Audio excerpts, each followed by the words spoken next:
이번 주 옵션 만기를 앞두고 프로그램 매매에 의해서 시장이 휘둘리고 있는 모습입니다. 어떻게 대응해야 될지 3인의 전략에서 알아보도록 하겠습니다. 오늘 이 시간에는 머니투데이 방송의 이학령 전문위원과 교보증권 교보타워지점의 김익수 지점장 두 분 함께 하십니다. 두 분 안녕하십니까? 네, 안녕하세요. 시장 중심이 되는 키워드를 하나씩 알아보겠습니다. 먼저 5위부터 3위까지의 키워드를 화면을 통해서 확인해 보도록 하겠습니다. 오늘의 5위 키워드는 정치 테마주 급락입니다. 정치 테마주들이 감독당국의 적극적인 단속 의지로 급락하고 있습니다. 감독당국은 어제 테마주 종합대책을 발표한 바 있습니다. 4위 키워드는 중국 증시 상승폭 확대입니다. 중국의 12월 통화 증가율이 지난해 6월 이후 처음으로 반등했습니다. 상해 증시가 모처럼 큰 폭으로 반등하고 있습니다. 3위 키워드는 미국 어닝 시즌 개막입니다. 오늘 밤 미국의 알코아의 실적 발표를 시작으로 어닝 시즌이 개막됩니다. 관련 내용에 대해서 알아봅니다. 상해 증시 모처럼 큰 폭으로 좀 반등하고 있습니다. 아주 굉장히 오랜만에 중국 상해 증시 반등하는 모습 보는 것 같은데요. 일단 MT 증가율 이거 하나만으로 설명하기는 좀 어려울 것 같고요. 소비 진작책에 대한 기대감도 있고 또 춘절 이전에 지준율을 추가로 인하할 것이다. 이런 기대감도 있는데 사실 중국 모멘텀 지난주에도 계속 얘기가 돌긴 돌았지만 실질적으로 그렇게 강한 효과는 없었고요. 이제는 좀 기대해봐도 될지 생각해봐야 될 시점이 온 것 같습니다. 김익수 지점장께서 글쎄요, 네. 중국 모멘텀 이제는 좀 기대해봐도 될지 또 이제 기대해봐도 된다 그러면은 관심 업종이든지 종목 있으면 같이 말씀해 주십시오. 예, 이제는 어느 정도 기대를 해볼 만한 시점인 것 같은데요. 결과적으로 말씀드리면 아직은 기대 반, 우려 반 정도 되지 않겠나 그래 싶습니다. 일단 중국이 12일로 예정되어 있는 소비자 물가 지수가 발표가 있는데요. 지난 11월부터 해서 이전부터 해서 계속 지금 소비자 물가 지수는 안정적인 추세를 보여주고 있는 게 사실입니다. 12월 같은 경우에 전문가들이 예상했던 대로 4.1에서 4.3% 정도로 예상치가 나온다 하면은 아마 기대를 한번 해볼 수 있을 것 같습니다. 반면에 지금 우려가 되는 부분들은 현재 소비자 물가 지수들의 물가 상승률 자체가 식품 부분에서 상당히 물가가 안정이 되면서 이 부분을 좀 잡고 있었는데요. 결국은 12월하고 1월 달이 중국의 소비 시즌을 감안한다면은 식품 부분이 여전히 물가 안정세를 유지를 할 수 있을지 그 부분이 다소 우려가 좀 되기는 하고 있습니다. 결과적으로 예를 들어서 4.1에서 4.3 정도가 중국의 소비자 물가 지수가 일단 안정세로 나온다 하면은 결국 지금 얘기가 되고 있는 지준율 인하라든지 그리고 긴축 완화 이런 부분이 중국에 기대를 해볼 수가 있는 그런 상황인데요. 이렇게 된다면 결국은 우리나라의 중국 관련 수혜주들이 다소 혜택을 받지 않을까 그렇게 싶습니다. 결국 중국 관련주라면 다들 아시다시피 결국 화학, 철강 그리고 소비재 관련 이런 종목들인데요. 지금 전체 우리나라 시장 자체가 지금 상당히 불확실성이 있고 그리고 낙폭이 상당히 크기 때문에 저는 안정적인 도피처 쪽으로 일단 관심 종목을 가져야 되지 않을까 그렇게 싶습니다. 따라서 중국의 기대가 된다면 종목은 결국은 중국의 관련 주식들 중에서 점유율이 높은 종목들 그리고 중국에서 계속 생산 시설을 늘리고 있는 종목들 이런 종목들을 대처해야 될 것 같은데요. 결국 그래서 저는 오늘 두 종목을 오늘 추천을 한번 해보고 싶은데요. 중국의 유아복 시장에서 지금 현재 연평균 60% 이상의 매출 신장세를 보여주고 있는 제로투세븐의 자회사를 보유하고 있는 메일유업을 하나 추천해보고 싶고요. 그리고 중국의 생산 설비를 지금 대폭적으로 확대하고 있는 오리온 정도, 그 정도 두 종목을 메일유업과 오리온 그 두 종목을 일단 추천을 해보고 싶습니다. 일단 중국 관련해서 중국 정책의 변화를 발목을 잡고 있는 부분이 결국은 물가인데요. 12월 소비자 물가 지수 12일 정도 발표될 것 같은데 11월 달에 4.2%였습니다. 거의 같은 수준일 것 같은데 그 수준을 넘지 않는다 그러면은 일단 중국 모멘텀은 조금 기대해봐도 될 것 같고 일단 그 부분은 좀 확인할 필요가 있을 것 같습니다. 그래서 중국 모멘텀 발생 시에 이제 관심 종목으로는 메일유업과 오리온 정도를 이제 말씀해 주셨습니다. 다음은 좀 미국 얘기 좀 해보겠습니다. 금요일 날 미국 고용 보고서, 고용 지표 기대 이상으로 선전했습니다. 상당히 잘 나왔는데 시장에는 잘 반영이 안 됐습니다. 유로존 경기 둔화 우려감 문제가 있었지만 그보다는 이제 지표가 계속 시장의 스포트라이트를 받다 보니까 이제는 장세 반영되는 게 조금 약화되는, 그러니까 어떻게 보면은 실적 발표는 지표 발표는 어느 정도 피크가 지났지 않나 좀 이런 좀 느낌도 들고요. 그러다 보니까 관심이 미국 같은 경우는 이제 기업 실적으로 이전할 것 같습니다. 특히 이제 오늘 밤 알코아, 항상 그 기업 실적을 가장 먼저 발표하는 회사인데요. 이제 실적 발표하면서 어닝 시즌이 시작되는데, 글쎄요, 이학년 위원께서 미국 이번 어닝 시즌 어떻게 보고 있는지 좀 말씀해 주십시오. 네, 큰 틀에서 보면 우리나라랑 미국이랑 공통점이 하나 있습니다. 무슨 얘기냐면요. 이번 분기의 실적의 가이던스가요, 실적 전망치가 계속해서 좀 악화되고 있다는 것입니다. 그렇기 때문에 어떤 기대치 자체가 높지 않다는 것은 좀 미리 좀 말씀드릴까 합니다. 어닝의 증가율은요, 모처럼 한 자릿수 증가가 기대된다는 얘기합니다. 여태까지는 계속 두 자릿수 10%에서 많게는 20-30%씩 증가가 되는데, 이번 전체주 S&P 500 기준인데요. 한 자릿수 증가가 불가피하다라는 시각이 지배적입니다. S&P 전체적으로 보면요, 7.8% 정도 이익이 증가한다고 예상되고 있습니다. 이건 톰슨로이트의 기준이고요. 어떤 업종별로 보면 3개 정도 업종은 이익의 감소, 즉 감익이 불가피하다고 보고 있습니다. 첫 번째 통신업종입니다. 18.6%가 이익이 전체적으로 줄어들 가능성이 크다고 하고 있고요. 상품 관련 주식 7.8% 가까이, 거의 8% 가까이가 감소할 가능성이 크다고 얘기하고 있고요. 마지막으로 유틸리티, 미국에서도 유틸리티는 항상 방어적인 주식으로 얘기가 많이 됐었던 업종인데요. 역시 유틸리티가 3.2% 이익 감소가 예상되고 있습니다. 즉 3개 업종 정도가 이익의 감소세가 뚜렷하다는 얘기하고 있습니다. 여태까지 보면 이제 이익의 어닝 서프라이즈나 어닝 쇼크라는 것은요, 실적에 대한 어떤 전망치, 평균적인 전망치보다 훨씬 뛰어나는 것 아니냐에 따라서 나누는 것 아니겠습니까?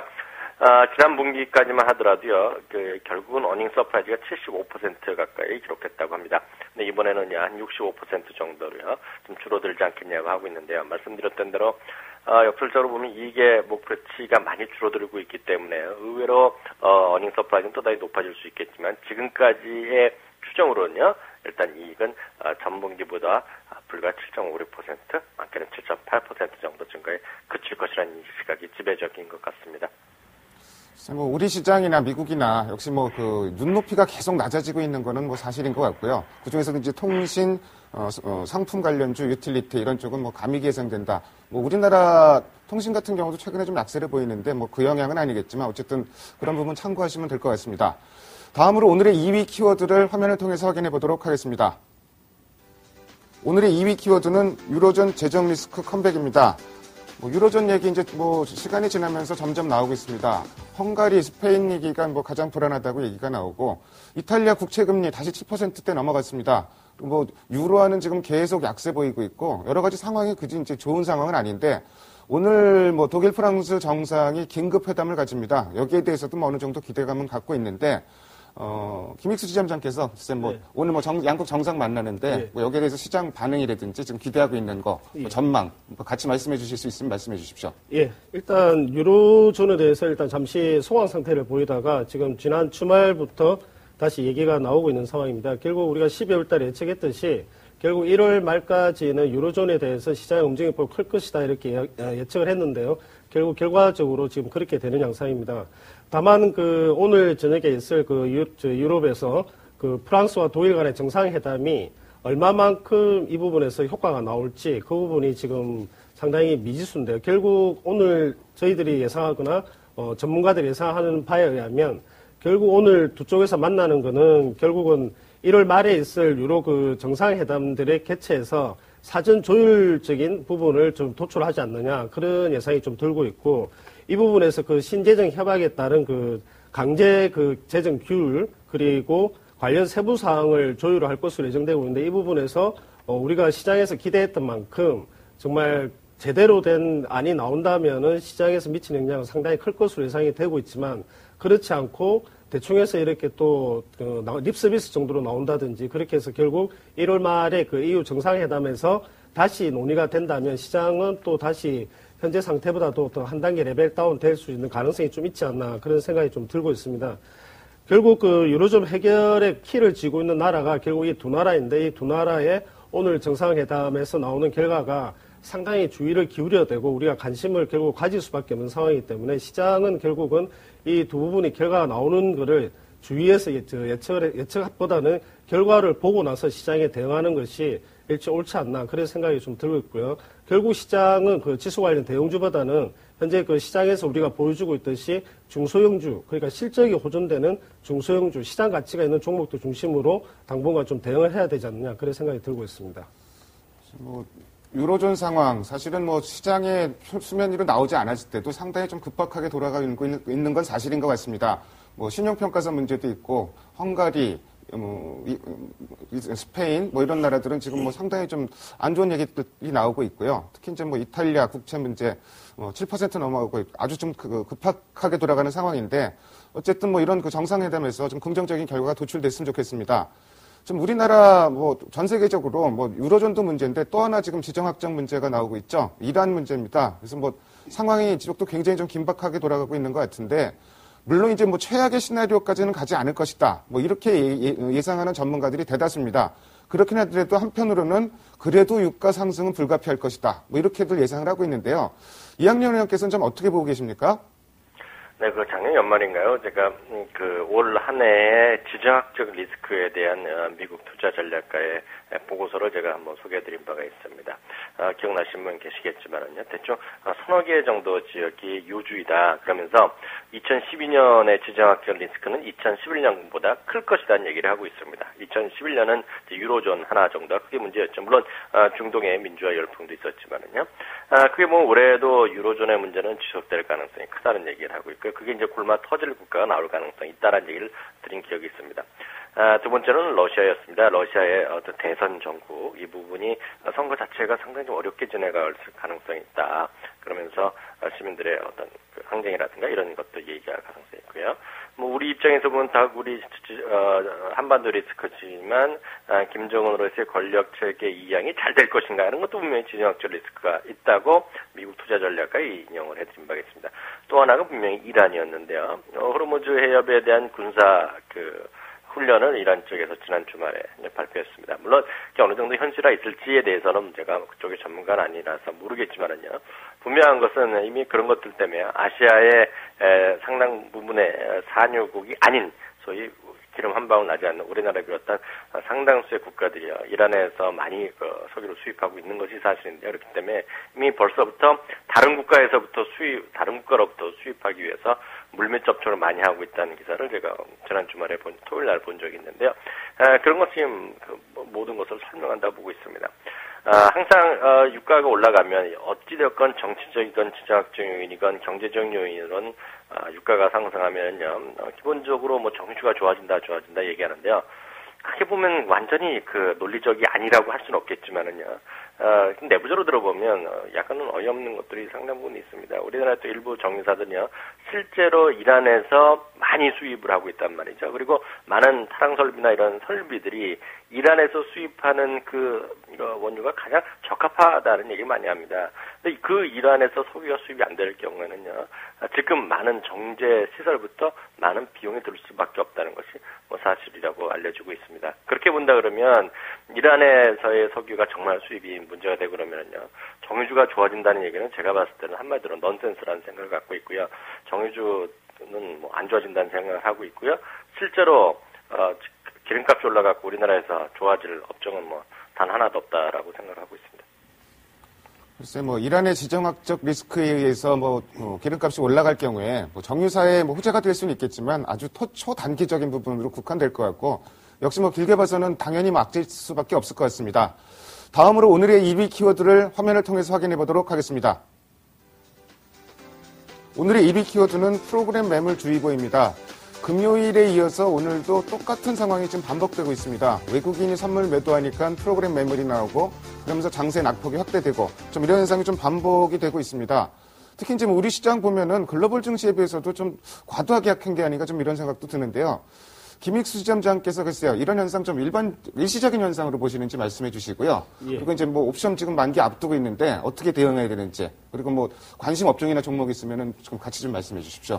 예, 지금 현재 프로그램 매도가 나오는 게 일시적인 현상이라고 볼 수는 없을 것 같습니다. 길게 봐서는 1월 달까지 진행이 될 가능성이 높아 보이는데요. 결국 그 2006년부터 과거를 이렇게 살펴보면 그 12월에 배당 관련해서 그 투자됐던 부분들이 결국은 프로그램 매물로 1월 달에 많이 출회가 됐고요. 실제로 2006년부터 그 현재 작년까지 1월 달에 그 프로그램 매도가 상당히 우위를 나타냈던 그런 시기였습니다. 거기에다가 지금 이번 주에 옵션 만기까지 두고 있는데요. 실제로 그 내부 사정을 보면은 지금 현재 그 프로그램 매수 물량은 한 7천억 정도로 추가로 다 할 수 있고 프로그램 매도는 현재 그 3조 7천억 정도 이 정도 여력이 지금 있는 그런 상황입니다. 따라서 그 결국은 이번 주 옵션 만기에 됐을 때 현재 프로그램 매도 우위가 결국은 될 수밖에 없는 게 현재 분석대로 그렇게 지금 나오고 있는 상황인데요. 결국 옵션 1월 달에 옵션 만기일에 이 부분들이 출회될 가능성이 좀 높지 않나 싶고요. 결국 그 배당 관련해서 투자됐던 부분들도 12월 달까지 투자됐던 부분이 한 8조 원 가량 된다 하면 결국 1월 달은 전체로 봤을 때 프로그램 매도 우위가 계속적으로 좀 진행될 가능성이 있지 않나 그렇게 생각이 들고 있습니다. 따라서 시장은 뭐 전체적으로 봤을 때 보수적으로 결국 대응해야 될 게 필수적으로 보여지고 있고요. 수급적으로 봤을 때 현재 그 기관들이 매수 우위를 보이는 종목들로 철저하게 이렇게 추려서 접근을 해야 될 것 같습니다.